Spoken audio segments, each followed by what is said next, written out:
It was supposed to be the start of a summer adventure. Friendship bracelets, campfire songs, sleeping under the stars. But on the first night at Camp Scott, something unthinkable happened. 3 young girls were brutally murdered in their tent. The case would haunt a small community for decades. And still, after all these years, questions remain.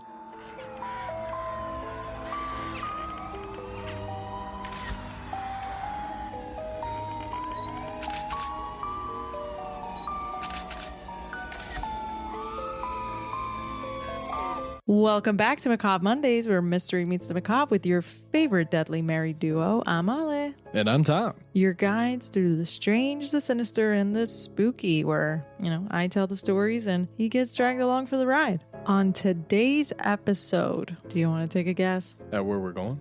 Yeah. Wisconsin. No. Damn it. All right, one day you'll get it. I'm not gonna go as far as I did the last. No, one day you'll get times. it. One day you'll get it. It's okay to work out. We're actually going to Oklahoma. So we're not in Kansas anymore? No, we're not in Kansas anymore. They weren't in Kansas. Who are you talking about? I don't know. Twisters. Oh, That's they were in Oklahoma. Yeah. Are you talking about? I think. What the hell are you talking about? I was thinking of Wizard of Oz. I don't know why. Isn't that Kansas? That is Kansas. Yeah, okay. Yeah. Anyways, thanks for that. We'll move forward. So we're going to Oklahoma today. Now, usually when we start off these episodes, I don't like to tell Tom or you guys anything until we're kind of going along the ride, because this is the first time he's hearing these stories. But today's episode is going to be a lot more tougher to hear just because it involves children. Okay. Now I'll make sure to place some trigger warnings where I can. Today's case might be tough to hear, and especially a little bit heavy. Yeah, very heavy. And I think for people who do have kids, this is kind of where, not saying for people who don't have kids don't feel the same, but there's just a different element there. This week you've been really fucking me up. Why? What'd I do this week? Well, the first movie we went to see, that wasn't that bad. You're talking about Final Destination? Yeah, that was great. Loved it. Mm-hmm. Then Bring Her Back. Cinematic, very good movie in that aspect. Tom's like, chef's kiss masterpiece. But that movie was insane. No, that movie was deep. If anybody, no one hasn't seen it. Yeah, it's gory. It's gory. Very gory. It's an A24 film, but actually it was really, really good. It was very good. Yeah. And now you're putting me through this. Yeah. All in 1 week. All in 1 week, just for you. I think next week. Just for you. I need the week full of comedy. It's my birthday month. Oh, yeah. Be nice to me. I am being nice to you. All right. So today we're in Locust Grove, Oklahoma, to be exact. Have you ever heard of it? I have not. Me either. Honestly, I haven't heard anything past Indiana. And the only reason why I know Indiana is because of you. All those middle states, you forget about Montana, Nebraska. Yeah, I don't think some of them actually exist. I don't even know if the West Coast exists, to be honest. It sounds like it's just wherever I am, it's on the opposite side, upwards, like north and south. I only know the East Coast. We do have listeners over in Cali and all on that coast. We do. So no, we so do. Something's out there. It's the government. No, Area 51 has 50 listens. Groom Lake. I'd be like, whoa, dude, that's crazy. No, that is true. I'm just being silly, guys. Okay, I know you guys exist. You're such a silly girl. I'm such a silly girl. Yeah. So I've never heard of Locust Grove, Oklahoma either before. It's a small town with just over 1,000 people, so pretty small. And it's the kind of place where everyone knows each other. As you can imagine. This is a place where generations of families have stayed rooted. It's also part of the Cherokee Nation. A large portion of the town's residents are indigenous, mostly Cherokee, and their culture, their language, and the history are woven into their daily lives there. Oh, that's cool. Yeah. Locust Grove sits in Mayes County, which falls within the Cherokee Nation's jurisdiction. This is one of the largest federally recognized tribes in the country, which I did not really know that. I learned a lot. I was going to say, I know we have a lot of Native Americans throughout the U.S. I know in Indiana, I can't remember what tribe it is, but I remember a girl I went to school with, her whole family was Native American. Oh, wow. And they used to put presentations on for us. Oh, that's so cool. That's awesome. Yeah, I didn't really learn about that at all, which of course they don't want you to learn anything because they want to erase history. Anyways, I was going to say, you also grew up in the tri-state area, so you had a lot of diversity Yeah. already. Yeah. But I think I've only met one Native American, and it was in college. Yeah. And the only reason I knew that he was in a tribe was because he told me that his school was paid for, but he had to pay for room and board. If you're ever going to college. No, I mean, it's not that simple. There is scholarships for everything. Blue eyes. No, boom, there is. Scholarship. It's so true. I never knew that. I never knew that until with you and my brother, because he was also doing a bunch of scholarships or random stuff. And I'm like, what? I mean, there's even a scholarship for left-handed people. Which that one's wild. Yeah, well, the left-handed community is very small. It's very small, very far few in between. They do get graphite on their hands as they're writing because they have to rub their hand across everything they just wrote. If you're left-handed, leave us a comment. I want to see how many of our listeners are left-handed. But that's when I learned that Native American students can have their college tuition paid for. Yeah, that makes sense. Yeah, which is cool. Yeah. And while it feels like it's tucked away in the hills, it's really not that far from the city. It's just under an hour drive to Tulsa, Oklahoma. And then I also looked up how far it would be to go from Locust Grove to Oklahoma City, because that's another common area. Yeah. And that was in between like 2 to 3 hours, depending on traffic or whatnot. So I'm like, okay. Yeah, that's not, I mean, that's like anywhere in outside of Orlando. I was going to say that I-4 traffic will get your ass. No, seriously. And you're actually going places. Yeah, no, seriously. So let's step back in time for a moment to early summer of June 12th, 1977 in Oklahoma. Over 130 Girl Scouts and Brownies had just arrived at Camp Scott, excited for 2 weeks filled with adventure, friendship, and memories in the making.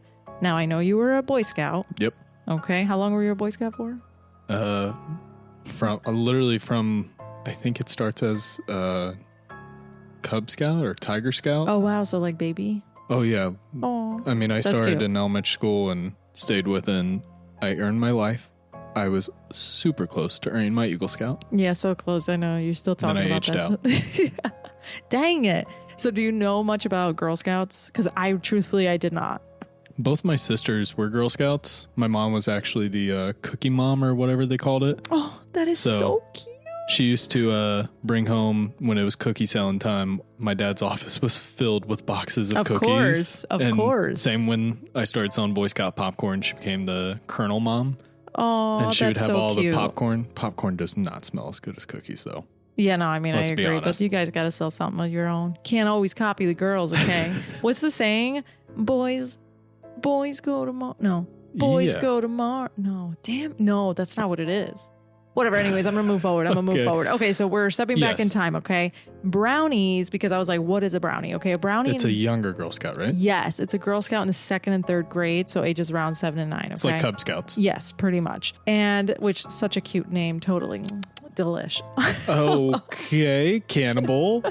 I meant because of brownies, the desserts. But anyways, so over 130 Girl Scouts and Brownies had just arrived at Camp Scott, excited for their 2 weeks filled with adventure, friendship, and memories in the making.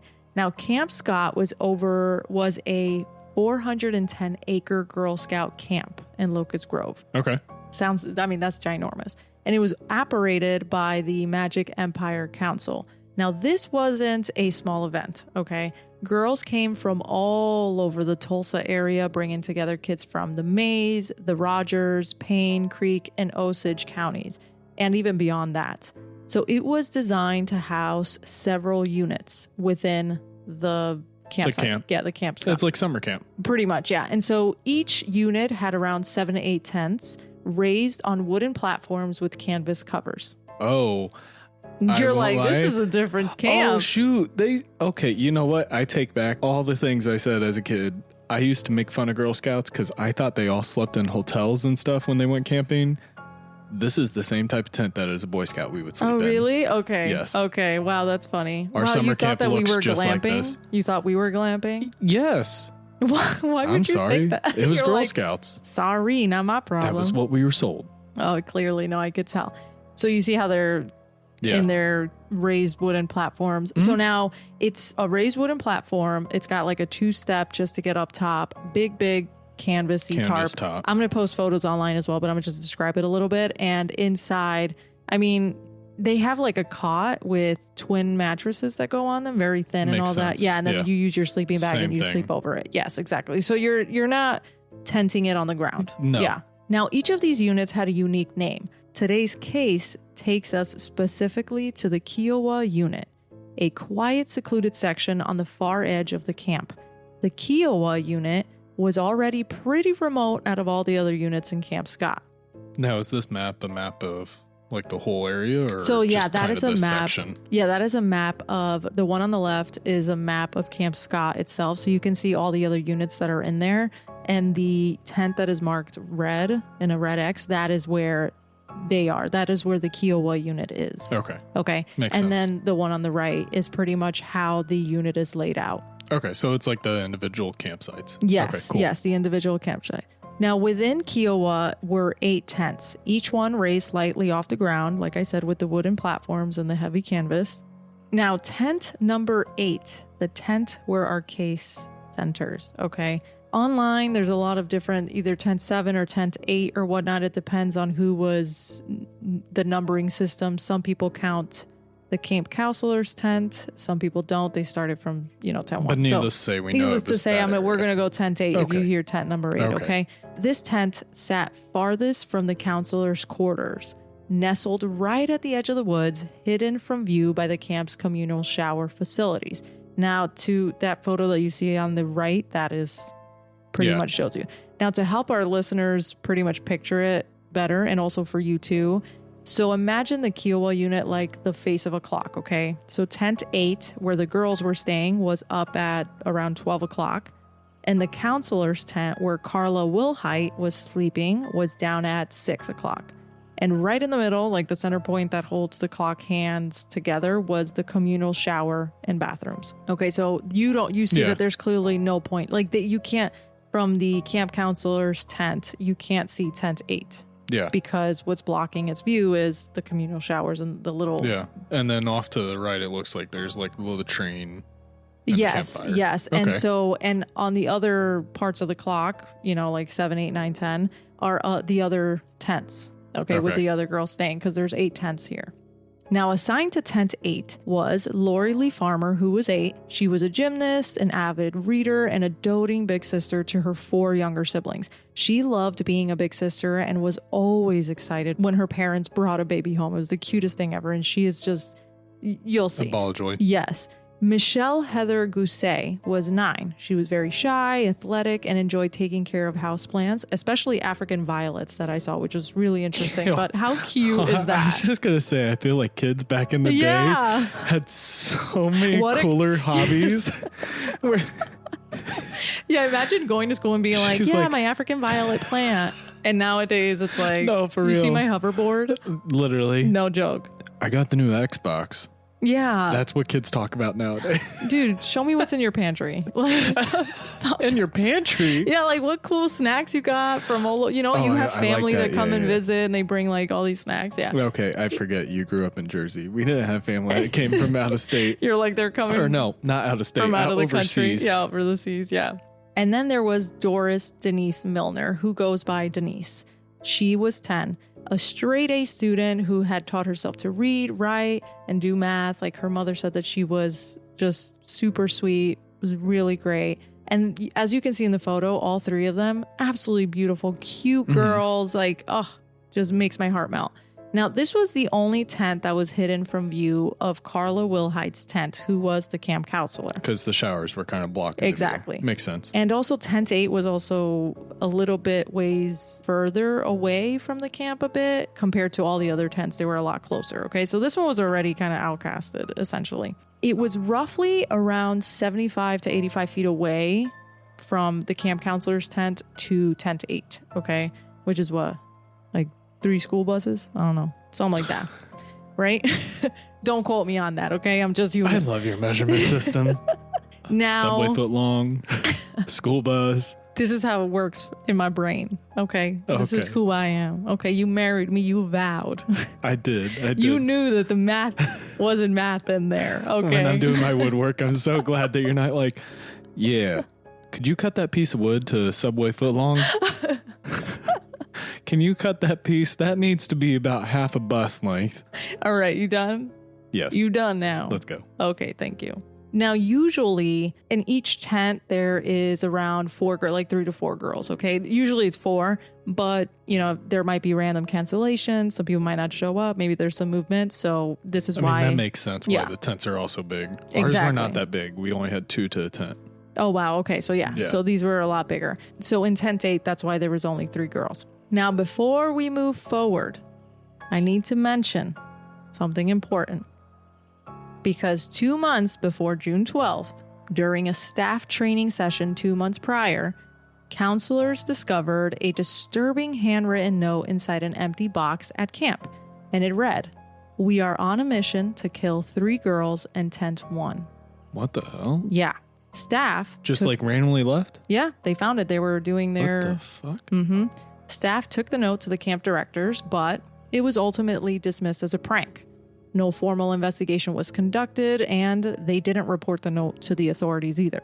Camp staff also reported that personal items of theirs, including a pair of prescription sunglasses, flashlights, and other small belongings, had gone missing from the counselor's tent the night before June 12th. That's weird. Right, another weird occurrence. That first evening at Camp Scott in the Kiowa unit, the girls filled the air with, laughter, songs, the kind of excitement and chatter that, Yeah. First that night summer away. Camp brings. Yeah, exactly. Your first night away from home, you're hanging out with friends, you're going to have a blast. They all had dinner together in the large communal dining hall or mess hall or I don't know, whatever they call it. Yeah, that. That. Gathered around tables, they were talking about their plans for the summer, and they were all writing letters home because this is what you did. Did you also do the same thing? We didn't. I don't think we actually ever wrote letters home. Well, no. they're gonna be at camp for 2 weeks, so. Oh, that's different. Yeah, we were maybe only at camp for a week at a time. Okay. We were never, even winter camperies, stuff like that. It was only the weekend. The longest thing was the summer. Were the Boy Scouts kind of like, you want to ride home? Where are you, baby? No, we were not like that. We were not like that. Okay, double checking. Wasn't sure. We had phones, and people, including myself, I used to get homesick. So every once in a while, we would ask. My dad used to go. Typically, he would try to get off so that he could go to camp with me. But if he couldn't, and I wanted to call home, then I typically would just ask somebody if I could call home. Oh, okay, cool. So. Yeah. Well, also, this was 1977. Yeah, a little different. Right. When did you go? The early 2000s. I didn't go back then. Damn. No, I don't imagine. Yeah, I went all the way up till would have been 2013 was my last year as a scout, and then 2014 or no.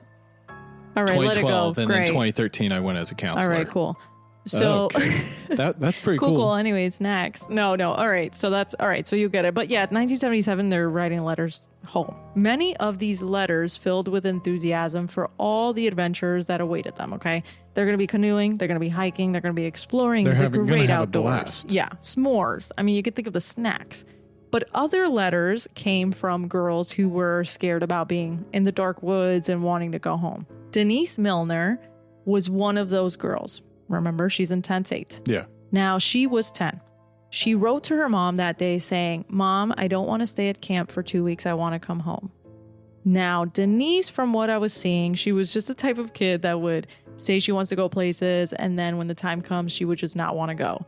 So she actually... Feel that. Right. And I'm like, totally relatable, girl. She actually begged her mom to go to camp some weeks prior, and then when the time came, she was begging her not to go to camp anymore. Damn. Yeah. And her mom... completely get that. Right. Get that. Right. I feel like we've all been there. I've been a kid like that too, where I'm like, no. Homesickness is a real thing, guys. I was feeling some type of way. It's a real thing. Yeah, I was feeling some type of way before.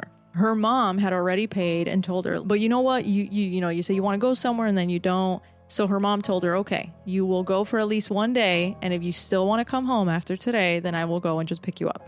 Oh, yeah. That's nice. Yeah. So now Lori Farmer, she also wrote a cheerful letter home to her family, excited about her first night, saying that she was making all kinds of friends and looking forward to camp for the next 2 weeks. I had also read and saw that there are plenty of interviews of the families. So Lori's mother talks about holding a lot of guilt about this about what happened till this day, because Lori came to her telling her that she wanted to go to camp, and her mom had two choices, either Camp Scott or the YMCA camp, and she sent her to Camp Scott. Camp Scott. Yeah. Michele Guse was assigned to Tent 8 as well, alongside Lori and Denise, and the three girls quickly formed a bond upon arriving to Camp Scott. Oh, that's nice. Yeah. Now, while Denise and Lori's letter home is well documented, okay, there's not much available information about the letter that Michele sent home. Okay.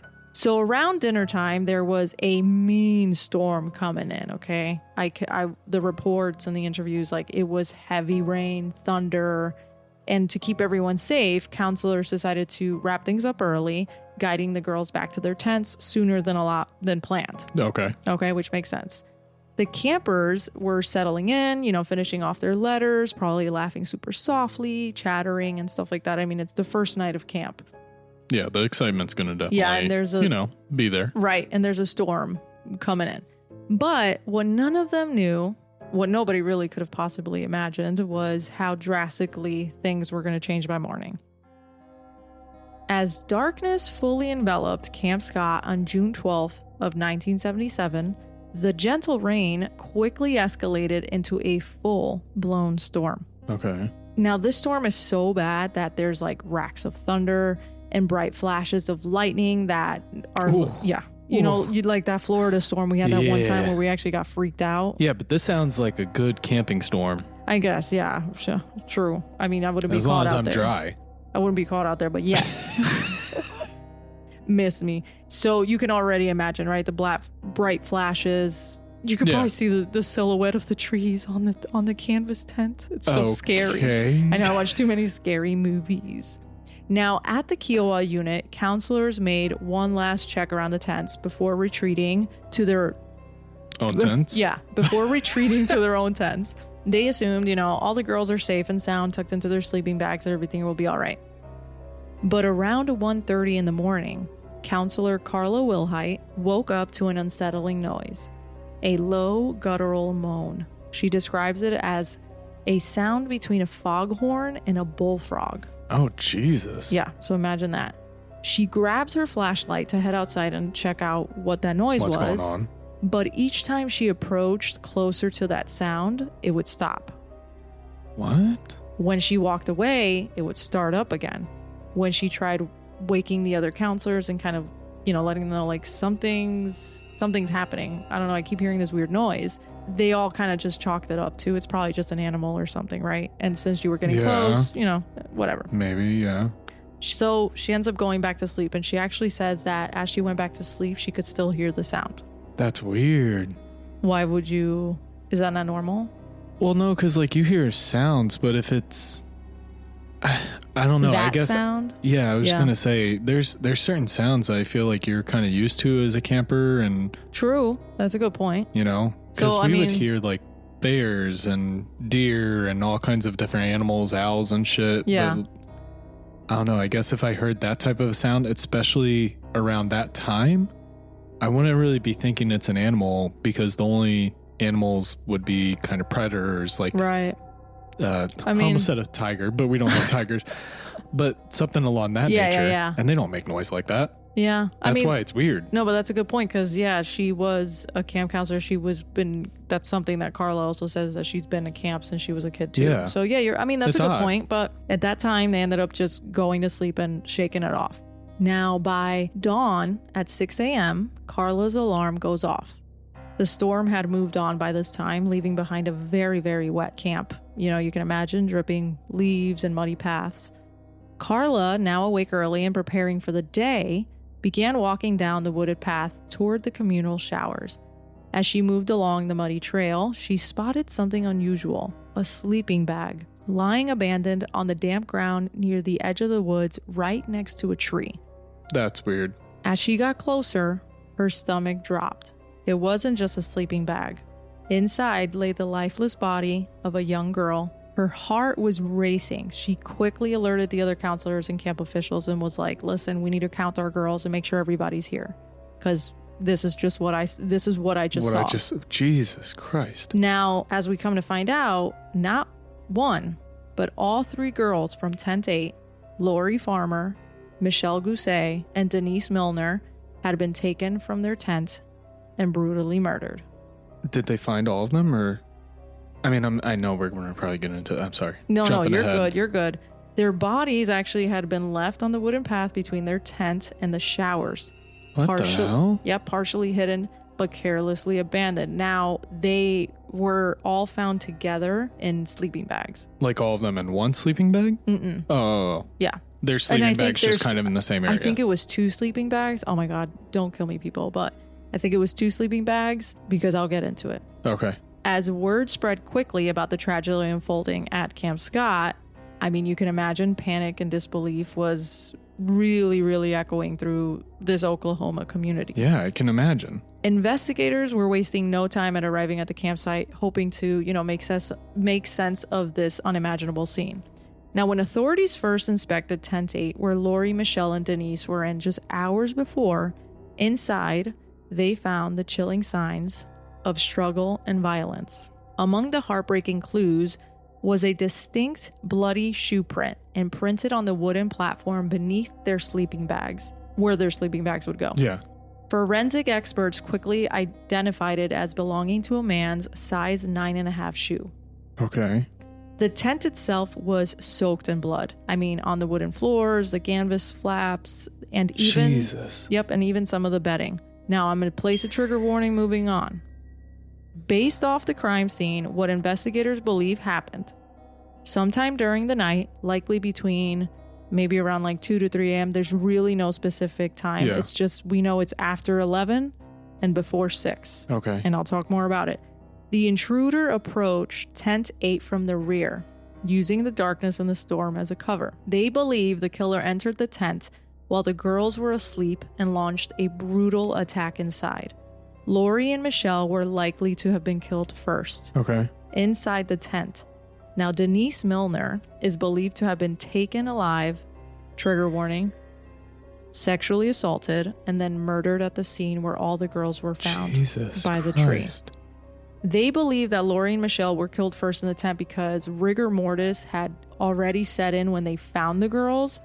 So all while an investigator said that one of the girls, Denise, was still warm to the touch when they got to them, meaning that her murder most likely happened later. Yeah, happened a lot. Jesus Christ.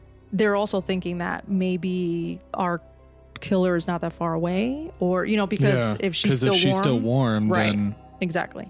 Now, this suggested to investigators that the killer may have fled the area when they heard Carla's alarm, and also would kind of make sense because that morning. Oh, yes. So they think it was like. No, yeah, because when they found the girls and one of the investigators got there, Denise was still warm to the touch. Oh, I see what you're saying. So okay, so it's like. Yeah. Oh, wow. This happened it had to have happened between after 11 p.m. and before 6 a.m. No, I mean, the Denise, though, since she was still warm, that means that would have happened recent. Really recent. Yeah, really recent. So that's why they're like, oh, and also the fact that they were just found left at the tree. You'll see. We'll keep talking more about it, but that is what also gets investigators like, oh, did he get startled, or the killer get startled and then drop the bags and run away? Like drop this. You'll see. We'll talk a little bit more about it. Are there like oh, never mind. We'll get into it. We'll get into it, baby. Now, the killer did not drag the girls because there were no drag marks. So he just picked them up? Well, the girls were rolled up so tight at the end of their sleeping bags that when the investigators went into Tent 8, they found bloodstains on the sleeping bags in a way that suggested that the killer slung each child over their shoulder using the sleeping bag like a makeshift sack. Yeah. Like a sack pretty thing, much. Yeah. And one of the sources that I read put it as almost like Santa Claus. So Jesus Christ, what the hell? So that's how they found the girls by the tree, pretty much like stuffed mutilated down there. Yes, stuffed in their sleeping bag. Except Denise. Denise was actually more seen. More seen. Okay. This was consistent with them being carried and then dropped. Okay. The girls were found approximately 150 feet from their tent near a fork in the trail by a tree. They also noticed that it must have been recent when the killer left them because the sleeping bags were still dry, and if it was raining like it was, they would have all been soaked. It would have been wet. Yeah, they would have been soaked. Now, shockingly, it's been reported that the bodies of Lori and Michele remained unopened in their sleeping bags for hours after investigators came. And I mean, some people are like, why didn't they just also open the bag? Because what if the girls were still alive? They weren't, but still it was kind of like, why are you not investigating the scene? But a lot of people would just say that a lot of people describe that day as overwhelming chaos and just like so much shock at the scene. So I can only imagine, but I just had to mention it's 3 little girls that were brutally murdered. Yeah, in the middle of the night at camp. Yeah. Yeah. Even as a cop, I couldn't imagine Right. having to show up to that. Right. No, I agree. Now I got to place another trigger warning. Okay. All 3 of the girls were sexually assaulted, mutilated, brutally beaten, and strangulated. And they think this was all done by one person? The autopsy report showed that there was strong force that was used. Okay, now there was a total of upwards of over 400 pieces of evidence collected. Holy fuck. Yeah. Now you got to think about it too. There's a lot of stuff scattered around near this crime. I'll tell you what the main ones are, but we're also at a camp. We're in the woods. They don't really know what is evidence and what isn't. I mean, probably the most closest things, sense. Sure. But there could, if there's especially if there's other girls that have come in, because at least at our camp, we used to do rounds. Like every week, there was a new set of campers that came in. Okay. So think about it. There's definitely, they might have found stuff everywhere that was probably left from prior camps and stuff like that. So yeah, I can understand that. Right. And so that's why I'm like, okay, because I remember I was reading something and it's like there are 400 pieces of evidence, but they're not sure all that is fully evidence from this. Exactly. So the ones that are scattered near the crime scene were a plastic trash bag, a pair of glasses, a hairbrush, makeup compact, like a makeup compact mirror. Yeah. Nylon rope, a crowbar, and duct tape. And some of those definitely sound like they they might be a part of the case. Yeah. Just going off on a limb. I don't know many Girl Scouts that are like, you know what I need to take? The nylon rope, I could maybe see. They're camping. But the crowbar? It's like... I'm leaning towards that's definitely part of the crime in some aspect. They're like, they looked in the refrigerator and there was ketchup, mustard, a human foot, and lettuce. And a random machete. They believe the machete was used to cut cheese. Yeah. It had blood on it. No joke. But the most notable piece of evidence was that the attacker and the killer left a red flashlight at the crime scene. Okay.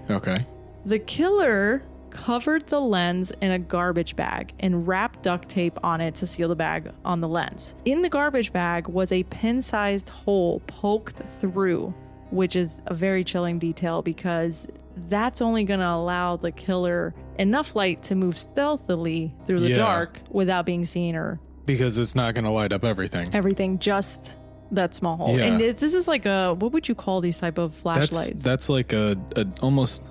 Like a lantern, like a floodlight, like a floodlight, yes. Yeah. Which also, what? And it's red. If you're gonna do this, why wouldn't you get a smaller light? I'm not condoning this, right. But at the same time, like, why wouldn't you just get a smaller flashlight? Right. Good question. Clearly there's something. Unless he went hiking for a long ass time, and then when he got closer, then he was like, oh, now I need to be more discreet. And I also feel if these type of flashlights or kind of floodlights, like you're saying. Is that what you said? Yeah. It's kind of like a floodlight. Is that usually kind of what a camper would usually have? Yeah. Because you're in the woods? Yeah, I would say so. Especially kind of like that. Right. It's a little chunky. Yeah. Yeah. It's chunky. It's big. Yeah. Inside the flashlight's casing, a small piece of newspaper that had been wedged in, possibly to hold the batteries in place.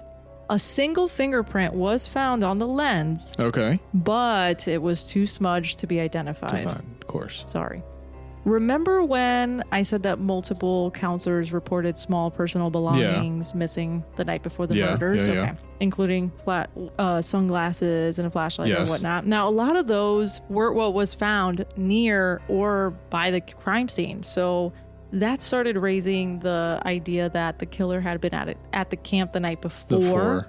and had possibly been watching and maybe preparing, like plotting everything. Something, yeah. That's weird. It's starting to get What real the fuck? premeditated. I know. Now, investigators recovered forensic evidence. Okay. We've got hair strands, semen samples, the bloody shoe print, which was the 9.5 print inside the tent. Now, I also was reading somewhere that inside the tent, it was very bloody in there, and that the killer was trying to maybe wipe some of the blood up or whatnot. Like it was smeared or something? Certain things like that. Now, they did have, like I said, the hair strands, the semen samples, the bloody shoe print. However, testing in the 1970s, I mean, kind of limiting. Yeah, and you also didn't have nearly the level of evidence. Right, to process, what I mean. the stuff to process all of that, right? And I looked it up because in the 1970s, no DNA profiling existed yet. Hair could only be microscopically compared, not matched definitively, so really, and blood types could be identified but not linked to any individuals. Okay. So basically all DNA testing is out, to give you basically concrete just evidence. Had fingerprints. Yeah, like it's pretty much like I'm gonna need a rock solid. Yeah. I'm gonna need the body. I just need you to tell me that you did it. Now, evidence collection when this case took place was deeply flawed at times because there was items that were moved, there were items that were handled without gloves or not cataloged properly or whatnot. This is also the 1970s. I'm sure nobody's... Yeah. I think we've came a long way from there. Even though when I see cases nowadays, like the Karen Reed one. Yes, there's certain cases that are still not handled great, but... Yeah, but I get it, I think it's just experience at times, too. Now, investigators would later say, it was over 400 pieces of evidence that they gathered, and I'm going to talk more about evidence mishandling later on as we get into it, okay? Because there's something that plays later. Now, meanwhile, the families of Lori, Michele, and Denise were receiving the devastating news that no parent would ever want to hear. It is reported that Michelle's parents found out about their daughter, on the TV that a bad accident had happened at Camp Scott. Lori's parents, her dad is a doctor and was at the hospital working when the director called him to the nurses station to tell him the news that something bad had happened. A colleague ended up driving him home to tell Lori's mom what happened to their little girl. And Denise's mom also found out at work as well. A colleague came to her to tell her the news. So you can just imagine how everyone is feeling right now. Yeah. Damn. And I know I couldn't really, I'm not sure if Denise was or is a nurse or a teacher, but it was in one of those two realms. Something like that, yeah. So right now they're all feeling a bunch of shock, grief, and disbelief because what the hell just happened? Your child went to what was supposed to be a safe, fun-filled weekend. Right. And then you get that kind of a call? Right. And to think that Denise was begging her mom not to go. Yeah. That kills me. That would eat me up if I was her parents. Yeah, that kills me. I read somewhere that the camp's first call wasn't to their parents. It was actually to their lawyer and their insurance, which not very cutesy, not very demure, very ugly, very nasty. I won't lie, it's kind of typical though. Very embarrassing, yes. Now, the pressing question echoing in everyone's mind, obviously, who the fuck could commit such a horrifying act? Okay, especially in a place so seemingly safe as Locust Grove, where everyone knows everyone and like who the fuck would have done this? Yes. With pressure mounting, investigators knew that they really had no time to lose, okay? They had footprints, they had the flashlight, they had that note, but what they needed most was a suspect. They need a name, they need to put a face. An actual person, yeah. Yes. Now, with this entire state watching and the pressure to find answers mounting, investigators began piecing together what little they had. Not much to go off of. I'm going to mention one of the suspects, okay? Because I'm going to just clear him out. Ooh. Bill Stevens. Some people believe that this man, Bill Stevens, might have been involved because a woman claimed that she gave Stevens the flashlight. Or gave Stevens a flashlight, one that was very similar to the one found at the scene, which clearly is going to cast suspicion on him. I also was reading that he also was in jail, or he was a criminal or something. Okay. I don't know. It was interesting. But however, she later ended up recanting her story, and there really was never no physical evidence that ever linked Stevens to the murders. It was just like hearsay. Yeah, and to be honest, why she lied, I mean, no one really knows. I mean, Maybe I feel she like just I hear, didn't like him or something. She was I like, don't yeah, it know. was probably that guy. He's weird. Well, I heard things that she actually did know him and maybe was trying to help him get out of. I don't know. I'm real. To be honest, if somebody Just some knows about that, odd let us shit? know. Yeah, Okay. because to be honest, I didn't find anything on that, and I was like, okay, he's cleared. They pretty much, the authorities never named. He wasn't a serious suspect. So move on. But as they scoured the evidence and mapped out possibilities, one name was resurfacing, a name that would quickly become synonymous with this case. Mm-hmm. And that's where I'm going to have to leave you off for part What? 1. I know. You understand. This is now the 3rd time I know. you've done this to us. Damn, to you're really us. mad. Yes. The people are mad. Well, I just want you Somebody's guys... punching their fist in the air. Somebody's honking their horn right now. Someone like shutting their laptop. Someone's Yeah. like closing their phone super fast. Well, I hope it... You just made somebody's workday really bad. Really bad, I know. Well, I hope it makes you guys feel better with the fact that I didn't think it was going to be a 2-parter until I noticed that it was going to be a 2-parter. So I go into it not wanting it to be a 2-parter. Until I knew. Yeah, exactly. And I just want you guys to know, okay? All right? Don't be so mad at me. Whatever. But We'll see you guys next week. yes, we'll see you guys next week for part 2, okay? Make sure you listen to this episode. I mean, if you're listening right now, you're probably listening. But anyway, so yeah. Anyways. All right, so we'll see you next week. Please stay tuned. Thank you for joining us today on Macabre Mondays. Don't forget to subscribe so you don't miss a single episode. You can find us wherever you listen to podcasts. And hey, if you know more about today's episode or caught a detail we might have missed, let us know. But don't spill any secrets. Yeah, We still got to get into part 2. we're still in part 1, yes. We'd love to hear from you guys. Seriously. If you have a story that's strange, sinister, or downright spooky, doesn't matter how small you think it may be, send it our way. You can email us at macabremondayspodcast@gmail.com or head over to macabremondays.com to submit your story. Yours just might be featured in an upcoming listener episode. Follow us on social media by searching Macabre Mondays for photos of today's episode, updates, and a little extra spooky fun. We'll see you next Monday for another sinister, strange, and spooky episode. Stay tuned. More mysteries just around the corner. But until then, stay curious and stay safe. Bye, everyone. Peace up, Baytown. Bye.